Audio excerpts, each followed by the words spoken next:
কোটি লোকার ভাঙছে, main Looker.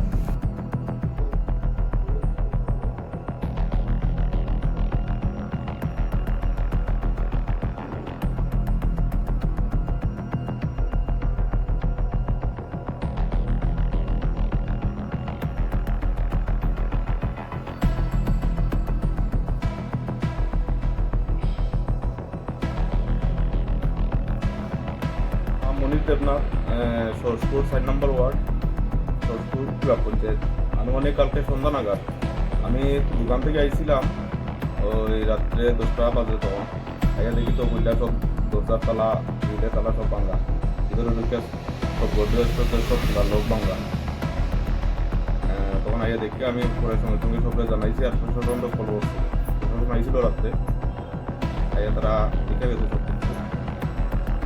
মানে বাকিটা হচ্ছে তারা দেখো।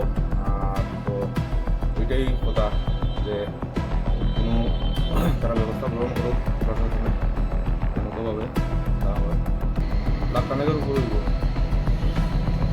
জিনিসপত্র কেস কদমতলা থানা আগে বলতে পারি। এটা অ্যাকচুয়ালি তো কেউ না কেউ এই জিনিসটা ফলো করতেছে।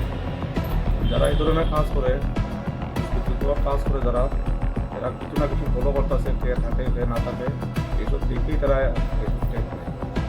অনেক জায়গায় চুরি হয়েছে। এইবারাই চুরি হয়েছে কালীবাড়ির পিছনেই তো ফাঁকা বাড়ি আছে। আমি তো প্রশাসনের কাছে এটাই আবেদন যে এটা সুস্থ বিচার, এবং ওই যেই খারাপ কাজটা করছে তাদের দইরা শাস্তি দেওয়া হোক। হয়তো গ্রিলের তালা ভাঙছে, গ্রিল আর গেটের দুটা তালা ভাঙছে।